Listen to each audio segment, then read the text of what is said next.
குழந்தை வந்து பிறந்தது. சரிதான். உடனே பார்த்தாங்க. ஆமா. 2 பேருக்கும் கண் தெரியாது. பிள்ளை வளர்க்க முடியுமா? அதானே அந்த பொண்டாட்டிக்கு கண்ணு தெரியாது பாரு. அவ கைய பிடிச்சி குழந்தைய அப்படியே கம்பு குட்டுக்குள்ள பிடிச்சி தூக்குறதுக்கு பதிலா 2 காலையும் பிடிச்சி தூக்கிட்டான். சுவாமி பிள்ளை என்னாச்சு? கம்பு குட்டுக்கும் காலுக்கும் வித்தியாசம் தெரியாம. அதனால இனிமே இந்த பிள்ளையை நம்மளால் வளர்க்க முடியாது என்று சொல்லி. ஆமா ஐயா வேதியரே, ஐயா உங்களுக்கு பிள்ளைகள் வருத்தப்படுறதை கேள்விப்பட்டோம். தினமும் ஆட்டு ஆட்டுன்னு ஆட்டுறோம், காட்டுறோம். பகவானுக்கு மணி ஆட்டின்னு கற்பூரத்தை காட்டி பூஜை செய்யறேன்.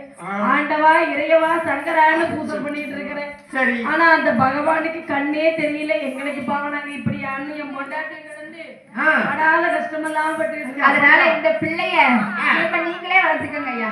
ரொம்ப சந்தோஷம் ஐயா. அந்த முனிவரே, இந்த பிள்ளைய நீங்களே வளர்த்துக்கோங்க.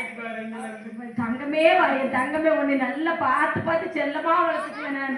இந்த மாதிரி ஒரு பிள்ளை கிடைக்காதான்னு எத்தனை நாள் அந்த ஆண்டவன் கிட்ட கேட்டிருப்பேன். அதான் தவறுத்திருப்பேன். அந்த பகவானுக்கு இப்பதான் கண்ணு தெரிஞ்சிருக்குது என்று அந்த குழந்தையை வாங்கி அந்த வேதியர் அந்த பையனுக்கு வேதமணி என்னும் சரவணன் என்னும் வேதாமத்தை கொடுத்து சரிதான் அழகா வளர்த்துக் கொண்டு வருகின்றார். ஆமா, அவன் வளர்த்துக் கொண்டு வருகின்ற போது ஒரு நாள் தினத்திலே முனிவருக்கோ உடல்நலம் சரியில்லாமல் ஆகிவிட்டது.